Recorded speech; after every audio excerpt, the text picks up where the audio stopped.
in this environment that we're in where everybody is bombarded with content and ads and like you need a little sensationalism. But it just came down to having the right offer in front of the right people in a market that isn't oversaturated. I've been an e-commerce entrepreneur since 2005. Do you know how much shit I've had that has failed?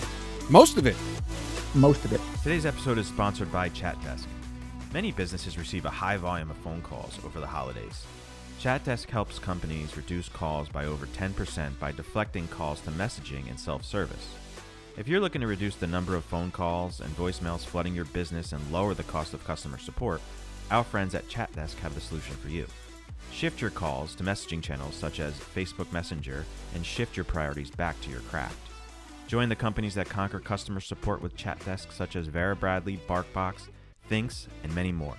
For e-commerce uncensored listeners, ChatDesk is offering their call deflection service for free throughout the holiday season. Learn more at chatdesk.com/shift or click the link in our show notes. Ever wonder how those e-commerce brands you admire do it? How they know just the right message to send to the right people at the right time? Guess what? It's not experience. They have the right data and the right tools. They have Clavio.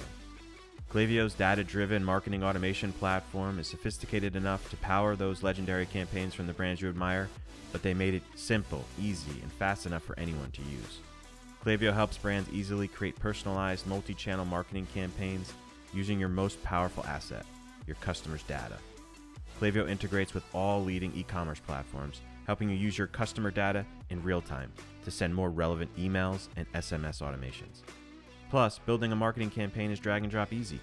You can get started with your first campaign in under an hour and easily build from there with Clavio's best performing templates. Clavio gives you all the power of an enterprise marketing automation platform and none of the complexity, so you can compete with the big guys. No wonder more than 65,000 brands can't get enough. To get started with a free trial of Clavio, visit clavio.com/uncensored. That's KLAVIYO.com/uncensored.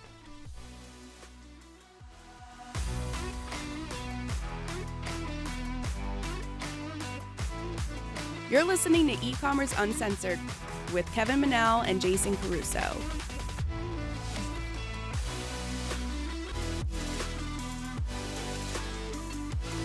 And thanks for joining us on another episode of E-Commerce Uncensored. This is episode number 165. My name is Kevin Manel, and I'm here with Jason Caruso. And we have a pretty exciting episode today, I think. Yeah, we have a treat. One. Yeah, special guest we've been trying to get on for a while and just hasn't worked. We finally were able to get him on, and I'm pretty excited about it. Yeah, we're definitely going to have him on again. We were talking to him for about 45 minutes before we started the podcast. So the podcast itself, I felt we could have.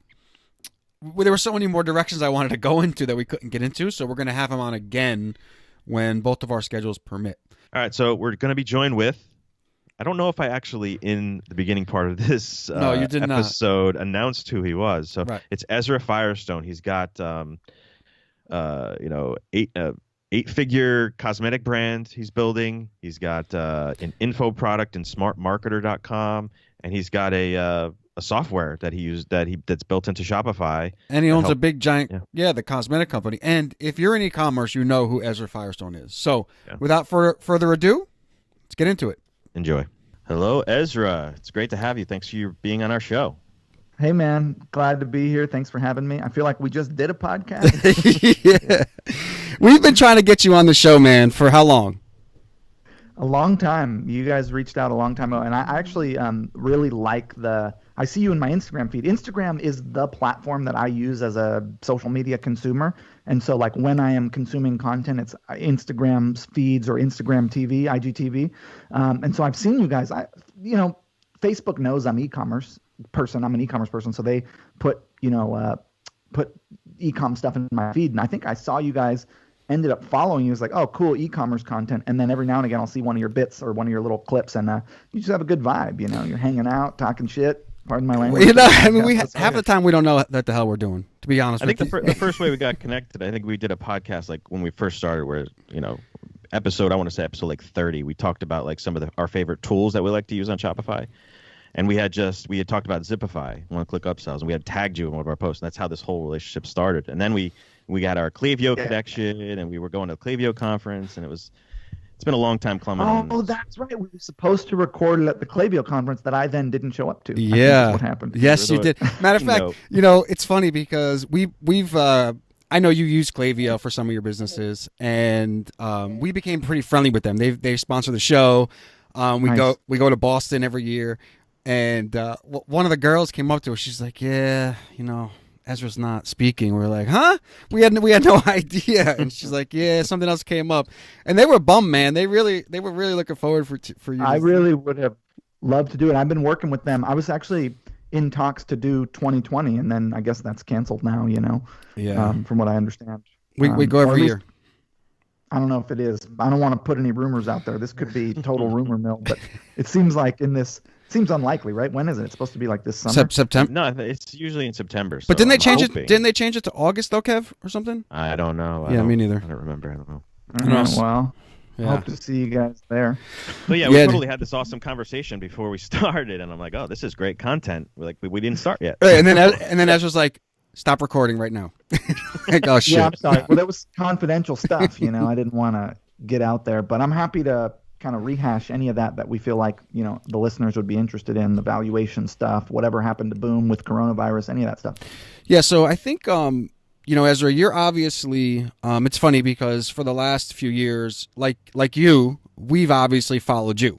You said you've seen our podcast and your feed on Instagram, and we've followed you. And I was just telling Kevin before, you're pretty open about your numbers with Boom. Are you okay with if I bring these? What I'm about to, okay.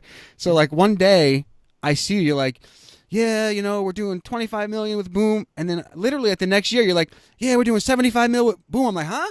What the hell just happened? So what I realized was so 75 million is cumulative revenue that Boom has generated in the last 4 years. We're actually up over 100 now. So that was 25 million a year in top line revenue, which, by the way, everybody wants to come out, myself included, and tell you about how much top line revenue they make. That shit doesn't really matter. What matters is how much money do you keep? How much profit do you have? Top line is sexy and it gets people's attention. And as someone who is going out there trying to get people's attention and get them to pay attention to me, I use a sort of system that my wife would really love for me to have a different analogy, but this is the best I can come up with. This is the chocolate covered carrot. So the chocolate covered carrot is I use the chocolate to get your attention, right? It's like, hey, I'm making $25 million a year with my company, or I made $100 million in revenue over the last 4.5 years with my Shopify store. And then when you actually come in and you want to come in, you want to make money, and that's how I get your attention, because you won't pay attention to, hey, the real way to actually be successful in business is to have integrity and put out content that your community is going to be engaged with and make the best product in the market and do sophisticated conversion rate optimization and upsell, cross-sell, like all the stuff that is the sort of technical, tactical, the carrot, the vegetables that I teach isn't usually what I lead with, because I've found that leading with something that is a little more sensationalized works to get people's attention in this environment that we're in, where everybody is bombarded with content and ads, and like you need a little sensationalism, in my opinion, in order to get someone who doesn't know about you's attention. And so that's why I kind of use those bigger numbers, even though you look at Boom, hey, we do very well. We might make 3 to 4 million a year in profit, which is in the best business I've ever had. But that doesn't sound as sexy as, hey, we did 25 million in revenue. So that's kind of why I lead with that. Yeah, and it's interesting because Kevin and I, we were talking to you about this little side business that we have, and we say side business, but it really is more than a side business. Starting to become that, yeah. Right, and 7 months we're on track to do multi-million dollars already. So amazing. It's amazing because it's like you're a little kid. When this is like the first time you've had a business that is doing these kind of numbers, and you're seeing, like we said, $6,000 a day, $8,000 a day, and it's almost unfathomable. And you can't sleep, and all you can it's just swirling in your head all the time. The things you could do, and the sort of the energy that comes with that success. I every time a new venture works, I have that same feeling, and every time a new venture fails, I have the opposite of that feeling. But it's amazing. I mean, it's so cool to hear that's going on for you guys. And it's also like, how many years have you been in the trenches? How many years have you been banging it out, making it happen, running ads, like to have your own offer that is converting. And it's like oftentimes not a function of, obviously you knew what to do, right? Oftentimes it's a function of that, like a market that has not gotten a particular message that resonates with them yet or done as well. And then you come in and you just happen, like with Boom. It's like I'm selling cosmetics. Everybody sells cosmetics, you know what I mean? But what makes Boom unique is I kind of hit this zeitgeist of this right message to the right group of people at the right time. And that is both skill and yay for me, and I'm a smart marketer and all that stuff, but it's also luck. I got lucky that it just worked, you know? And so I'm not trying to downplay your success, but I am saying, like, no, Ezra, you know, one thing that attracted us to you was, you talk a lot about, the marketers, they say grind. He's like, always working. And then like you hear, other successful people. And then like when you become successful, you realize that all that noise is not really how it is on the other side. We were talking about like Facebook ads. If you can get a 1.3, 1.4 ROAS return, you can build a multi-million-dollar business literally in a year. And that's the kind of thing that I think that I've learned being on the other side of things, watching guys like you who have always been like, I've done this, I've done that, I've done this and I've done that. And then like we've been, just like everybody else, we've been like kind of like bummed that we haven't done it yet. And then you realize that you're exactly right, man. Like we knew what to do, but it just came down to having the right offer in front of the right people in a market that isn't oversaturated. I mean, you got to take a lot of swings. And, look, dude, I've been an e-commerce entrepreneur since 2005. Do you know how much shit I've had that has failed? Most of it. Do you know how long it took me to make my first $1 million in a business? 7 years. I mean, 7 years of trying, and I'm talking early 20s trying, which is before I understood how to not hustle, grind, sacrifice, and work all day. Before I understood that it was a marathon and not a sprint. Before, back when I never made it to college, so I wasn't in college.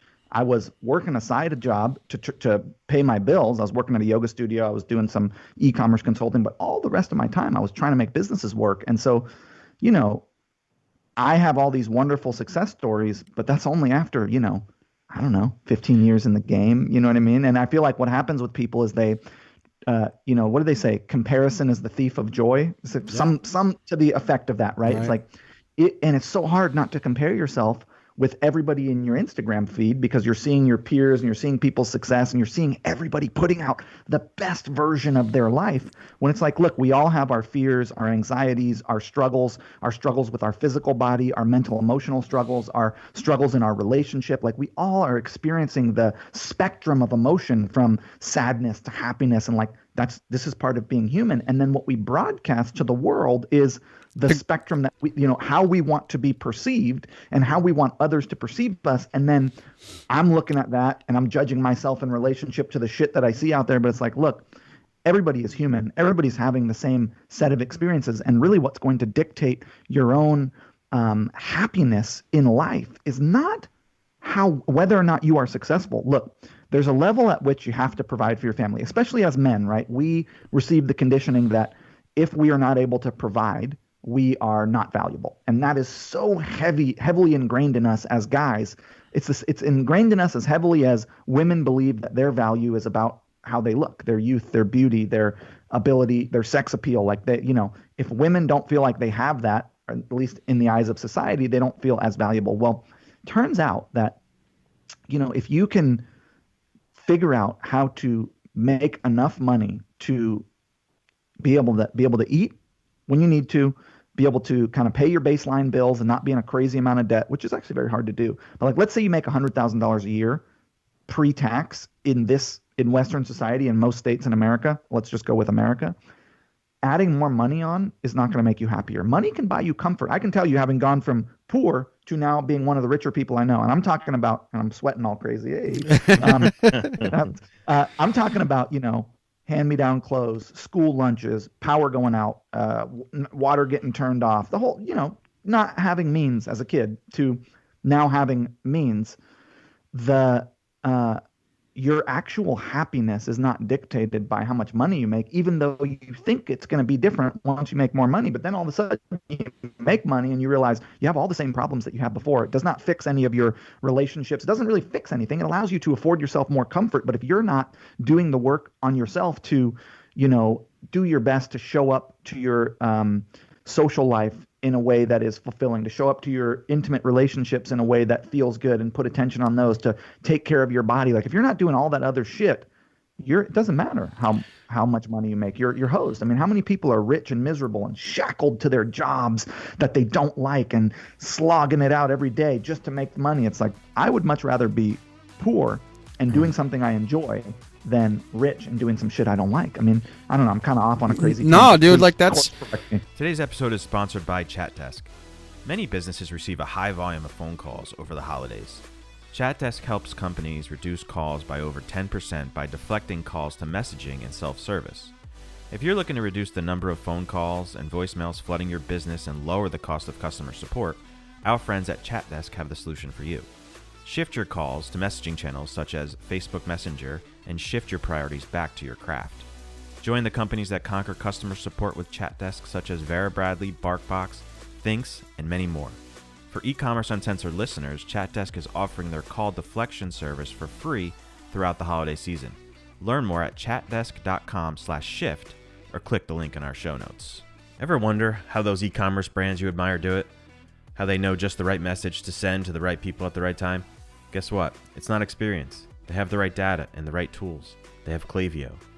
Clavio's data-driven marketing automation platform is sophisticated enough to power those legendary campaigns from the brands you admire, but they made it simple, easy, and fast enough for anyone to use. Clavio helps brands easily create personalized multi-channel marketing campaigns using your most powerful asset, your customers' data. Clavio integrates with all leading e-commerce platforms, helping you use your customer data in real time to send more relevant emails and SMS automations. Plus, building a marketing campaign is drag and drop easy. You can get started with your first campaign in under an hour and easily build from there with Clavio's best performing templates. Clavio gives you all the power of an enterprise marketing automation platform and none of the complexity, so you can compete with the big guys. No wonder more than 65,000 brands can't get enough. To get started with a free trial of Clavio, visit clavio.com/uncensored. That's KLAVIYO.com/uncensored. But I think people need to hear that, man, because Tyrese, I don't know the model. He said, he said being rich it just makes things more convenient. He said that's it. He's like, I can get on a plane, my own plane. Yeah, I can buy stuff for my house whenever I want it. Yeah, I can go away whenever I want. He's like, but that doesn't make me happier. It adds more complexity too. I will tell you, the pressure of being an entrepreneur and having it all riding on you, and you got to pay people's salaries, and you're responsible for this thing being successful, and and if it goes wrong, you got way more to lose. Like there's an added pressure that people don't talk about with greater success that is very intense, because as things get bigger, the upside of running them flattens out, but the downside spikes, right? Because let's take Boom, for example, $20 million a year plus business, couple million in profit. If I have a down year and I lose money, I personally go bankrupt, because I'm not funded by anyone, right? Like I'm funding this thing I bootstrapped it all the way, right? Now I got money and savings and I've been smart, and we can talk about how to manage money, and I have a lot of ideas and thoughts about that from having started with no money and got to where I am now and made every mistake in the book and not paying my taxes and all that shit. But and I learned it along the way. But I will tell you that everybody is so fascinated with scale. They want to get bigger. They want the $10 million business.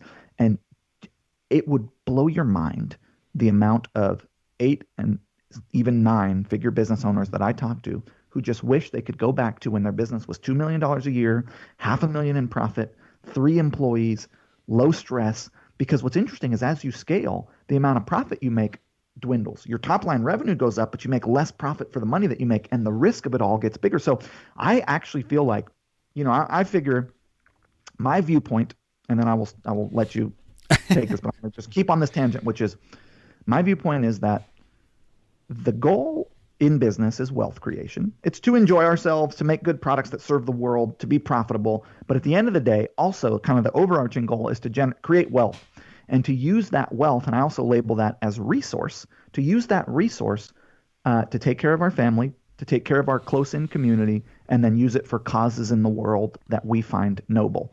I got 60 hippies to support who raised me. I got to take care of them. I mean, no joke. I got to take care of them. My wife has some visions of things she'd like to do with our land here in upstate New York. I have some other causes in the world that I find, I have desire to support, such as water preservation and things like that. And I figure I need to make about $100 million in liquid revenue, liquid profit, which is you need to make a lot more money to get that kind of liquidity. In order to achieve the goals that I have. Now, if I don't make those goals, fine, but this is what I'm shooting for. And turns out that wealth creation, when you really start to learn about it, you don't actually get rich from running cash flow businesses. The way that you make money, true money, is actually the sale of assets. If you look at our parents' generation, my parents, baby boomers, the way they understood this in terms of what they did was they took their 401ks, they invested it in real estate assets. They let those assets appreciate over decades, and then they sold those assets for more wealth, and then they use that wealth to pass down to future generations to invest in other assets. Well, the way that I'm doing this is by building brands and operating those brands and living off them, but then ultimately most of the money that I will ever make from any brand that I have is the day that I sell it. That's where you really make money. And so I'm focused on how do I create the most valuable asset possible. And I figure I got 15 years at this pace, right? I'm going to get back to the $2 million a year business I was talking about a second ago. But I got 15 years left at the pace that I'm going, maybe only 10. And so in order to achieve my goals, I need assets that are as valuable as they can possibly be. Well, what makes an asset valuable? Number one, profit. How much profit does it have? That is going to be a huge factor in the valuation of that asset. I'll give you an example of a traditional e-commerce business under $1 million a year. Let's say it makes $1 million a year in revenue, $200,000 in profit. It's kind of an average e-com business of that size. That business is going to sell for between a 1 and a 4 at the high end, multiple of its yearly profit. So if it makes $200,000 a year in profit, it'll sell at the most for $800,000 in liquid capital, at the least for about $200,000. Well, $200,000 a year, $200,000 at one time is different than $200,000 spread over 12 months, right? What you can do with that kind of liquidity is different. You have access. It's why private equity, the private equity business model is simple. You take money, you buy businesses, you leave the operating teams in place for the most part. You let you buy 90% of a CEO founder's business. You give them security. You back it financially. You leave them and their team operating it. You support them with the areas of the business that they don't understand, financial strategy, supply chain logistics, whatever it happens to be. You let that grow over 3 or 4 years, and then you sell it. That is the highest returning business class in America, is private equity. And so what I've learned is that I'm actually a builder, and that what I need to become to reach my goals is a buyer. And I can't build businesses fast enough in order to, let's say if I build another one like Boom, I've done it, right? I'm like maybe 30% of the way there to my goal with just the one asset that I've been working on over 10 years. I got Zipify now, also worth a good amount of money. So that's one click upsell. So just want everybody to know, we use that all the time. Yeah, thank you. Yeah. So anyways, let me get back to this, which is when I'm gonna take the swings while I have the energy and shoot for the moon. But ultimately, the business that I think I will operate in my late 40s, 50s, etc., is going to be a business that'll probably do a couple $1 million a year in revenue, 500 to 600 in profit, low overhead, low complexity, good lifestyle model. And I think that if you, at any level, have created a business of any kind, let's say you don't have the crazy goals that I have of wealth creation, and you just don't want to work a job that you don't like. You want to have something that's yours, that you get to, have agency in and autonomy in and really be the person who's running it.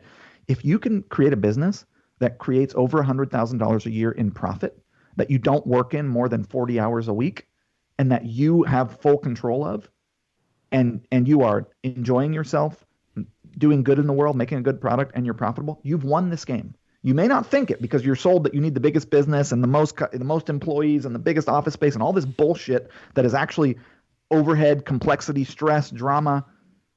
You've really, really, really won the game if you're making over $100,000 a year in your own operation of any kind and you're not overworked, because most people who have that big giant business are stressed out of control. They're overworked. They're underslept. They're fucked. And so I really just want to stress that, like, what I've learned, and look, I am playing the game of big business owner, and I'm attempting to do it, and I feel like I'm doing a pretty good job in a way that is in support of my lifestyle, not at the expense of my lifestyle, which is why I'm always talking about, really set boundaries around your work life. If you can't do it in the time that you gave yourself, it's not worth doing. If you can't delegate it, don't do it. Like, don't sacrifice yourself for the success of the brand, because ultimately you will burn out. So anyways, I don't know how I got on that tangent because people are talking about they want the biggest business possible, and I think that is a misguided goal.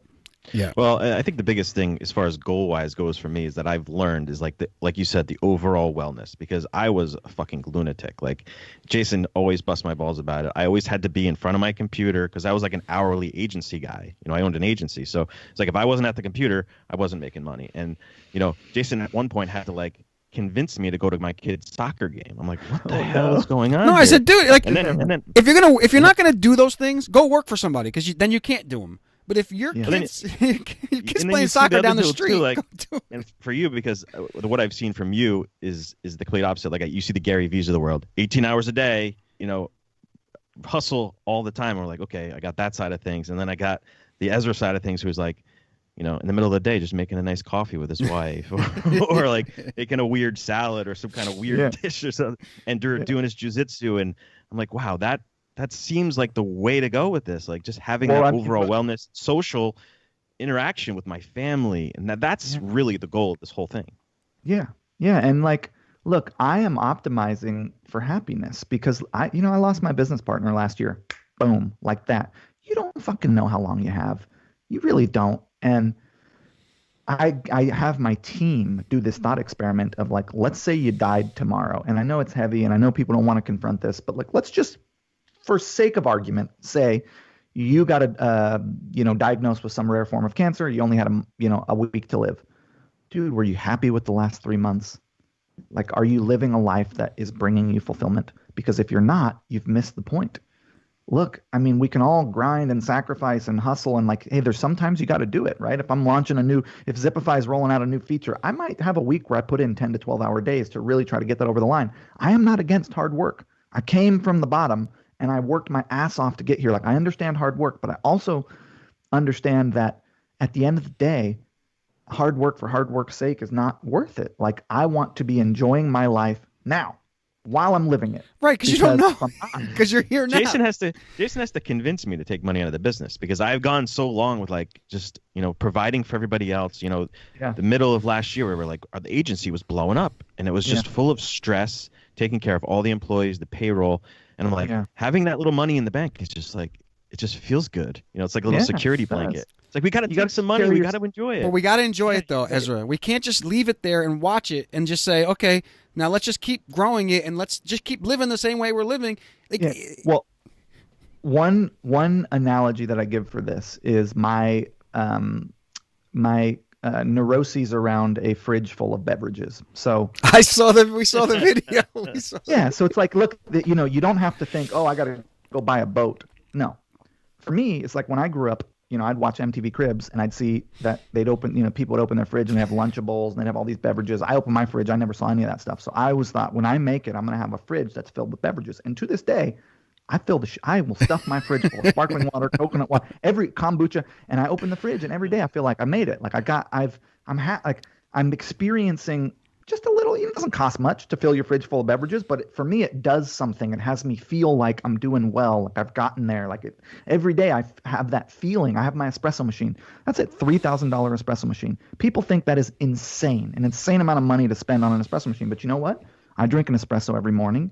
I derive so much pleasure and satisfaction and joy out of the whole experience of grinding it and tamping it. It's a ritual. And I mean, look, you might spend $3,000 over 2 years at Starbucks. I never go to Starbucks. I spent it on this one thing, and every day I get enjoyment out of that. And so I'm really a fan of finding things that are going to bring you pleasure in the moment and incorporating those into your daily routine, because why not? Well, my father-in-law came. I'm sorry, Jason. My father-in-law came in from Russia in 1975 with $10 in his pocket and a baby, and he created a pretty successful retail business in the Bronx. And now I swear to God, every cabinet you open in his house has some kind of expensive alcohol in it, or wine, or scotch. He doesn't even drink that much, and it's just his thing. Like he just likes to be able to go to the store, buy a nice expensive bottle of scotch, and when he brings it home, he feels good when he puts it in the cabinet, even though he doesn't drink it. It's just his thing. It's the same kind of concept. And Ezra, I got a funny story for you. I got to get this in. So Kevin. Right, I always make fun of him. Like, oh, I know, Kevin. You want to run back to your computer. You want to stare at your computer for 12 hours a day. I get it. I understand. For me, you know what my thing is? My thing is, if I want to go play golf at 1 o'clock, I can do it. If I can go, baby. That's for me. I don't mind working at 9 o'clock at night, but I want to be able to at 1 o'clock in the afternoon. If I want to go play golf, I want to be able to do that, and that's the kind of business I want to build. The agency to me. Like it locks me down and it just drives me crazy. I want to be free. Don't worry, I'm coming over to the dark side. I see that. I also discovered that there was a level of escapism that I was using my businesses for. And it was like if there was something going on in my life that I didn't want to confront, I could always escape. I always had the convenient excuse of, well, the business needs my attention. Wait till you have kids.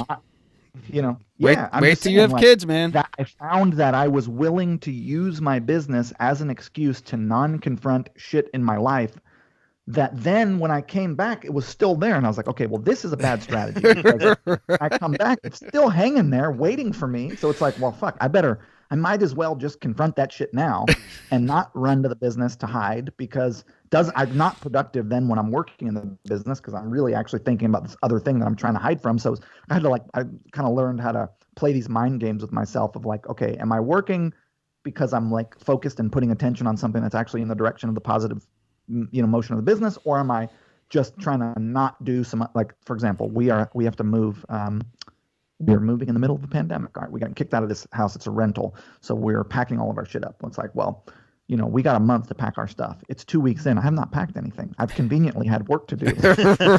It's like cycle it's like this mental trap that is available that even if you are aware of it, still catches you, right? Like I'm aware of my behavior pattern here, which is I'm non-confronting this moving cycle by working. And even though I can sit back and, armchair psychologist understand that, it's still happening to, you know what I mean? It's like, it's kind of this it's an eternal process. I do that when the baby cries and my wife wants me to grab him. I'm like, I gotta go. I gotta go work. I mean, somebody has to pay the bills here. It's conveniently available whenever we need it. It is, man. And but no, man. What I like about conversations like this, dude, is like everybody on the outside, right? And when I say that, I mean like the guys who are still like grinding it out and struggling. And like you said, I've been in this game for 17 years. Kevin's been in it forever. It's so different on the other side. And what I love about conversations like this is like, you're a really successful guy. Kevin and I are like kind of like just getting there, multi-million-dollar business coming up. I would argue that if you've created an agency that is doing over $1 million a year in revenue, like that is an achievement. Most people, so this is the thing about like, you see someone like me and you're like, oh, fucking whatever.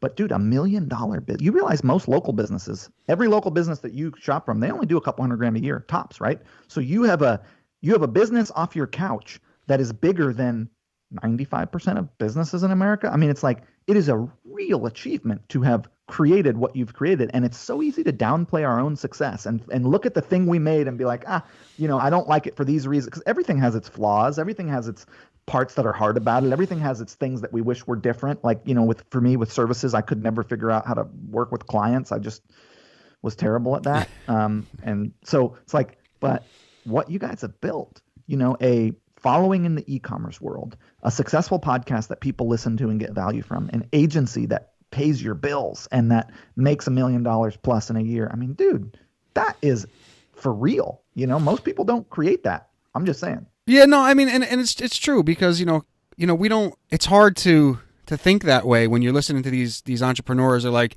yeah, dude, I did like 20 million last month. And we're like, oh, man, we're working for these clients who like, we have to be there as if we're an employee. And these guys are on a beach with their laptop, which obviously is bullshit. But sure. You're right, man. You're right. I mean, Kevin and I don't stop and say, shit, man. Like, and Kevin's been doing the agency much longer than me. I've only been in the agency with him for 4 years or 5 years. And he's really the one. But you're right, man. It's taken a lot of turns, but, it's been around for like 17 years. It's finally kind of spiking a little bit, which is cool. But, it's so nice to have kind of a little bit of that freedom to go along with it. Yeah, and that's what I love. Sorry, that man. I was looking at when I was running my agency was, you can buy an e-commerce business for $100,000. You just buy one that only makes $100,000 in revenue a year, or for $40,000, $30,000. You need to buy a small one that has supply chain figured out, so that they got a product they sell and is doing some level of marketing and has some customers, and then you just grow that. And so, as I'm looking ahead at like, okay, phase 2 of my business is going to be buying brands, not building them. I'm looking in the deal. I'm like going to start with a couple small ones. Like, hey, I'm not going to buy a brand that costs me over $100,000. I'm just going to buy a small one that exists, that has a product, a website, and some customers, and is not making much money. Maybe it's Amazon only, maybe it's not, whatever. Someone just wants to get out, and I'm going to take that. I'm going to start there. I'm going to scale that. So like, you can get in at any level. You know what I mean? Like, you make enough profit in your agency in order to buy. Not that I recommend taking the business that you have that is working and just going deep rather than wide, because the compulsion as entrepreneurs is to do a bunch of things. And it's like, well, if you're doing a bunch of things, you don't ever do one thing well, I even saw that in Zipify. I used to have an app called Coupon Countdown. Had to stop it. I had to shut it down. It was a good app, but it was like taking away from Zipify Pages and one-click upsell, which are the offers that really are the 2 best offers that I had in the app agency. And I want to make every app, and I want to have this idea and I have that idea. I have all these ideas, but it's like I have limited resource from a development standpoint. I can only build so much stuff. So it's like, well, I should focus on the things that are actually working and see how far I can take those rather than trying to do a whole bunch of shit. So yeah, we needed to hear that, Kev, because we tried to do a Facebook course already. And we're like That's shit. the first thing we went. That's the first thing we went to. Maybe we're gonna replicate this thing for sure. Right. And Crickets. what's interesting, Ezra, we'll close here. We've been on for a while, and I want to respect your time. I got a tea time, so but I sent out an email for this Facebook course, and I got an email back from someone, and she's like, I think you're making too much money with your Facebook ads for me to buy your course. I'm like, huh? I thought you wanted to see all that money, So that's funny. Hey, listen, it was good to be on. Thank you for having me. Appreciate it. We should do it again sometime. Maybe I'll come down to the studio at some point. Yeah, dude. As soon as this Corona thing is over, man, we'd love to have you. We have a lot of fun. We have a pool table. We have darts. We have giant 70-inch TV. We hang out. We watch movies. If we can ever get back there, it'd be really nice. Yeah. So definitely, man. We'd love to chat with you again. I mean, this is great. Well, I told you I don't write anything down for these podcasts. I did have a few things that I want to discuss that we didn't touch any of them. So I'll save this page for the next time. Save it for the next time. It was a great conversation. Thank you so much, Ezra. It's been awesome. Hey, thanks for having me on. I appreciate it. I look forward to doing it again sometime. Yeah, man, it was awesome. So that was a really fun interview. I really enjoyed that. It's funny because you see all these people on social media. You kind of think you know them, but Ezra turned out to be probably one of the coolest dudes that we've gotten to talk to thus far. He's really a down-to-earth guy. He knows his shit, and smart guy. I mean, we literally could have talked for hours. Like all day. We've had interviews these last couple months, and it almost seems like we're rushing through like some of these e-commerce owners or the entrepreneurs. Yeah. And I'm trying to rush him. It was like, let's just talk. I love talking shop, which we love to too. So it was really cool, and I'm looking forward to doing it again. Yeah, I thoroughly enjoyed it. Anyway, guys, thank you so much for listening. This has been episode 165, and as always, you can check us out at ecommerceuncensored.com, and we'll talk to you guys real soon. Later.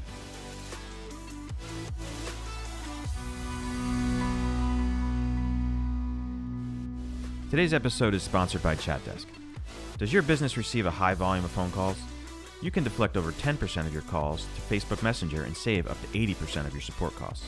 For Ecommerce Uncensored listeners, ChatDesk is offering their call deflection service for free throughout the holiday season.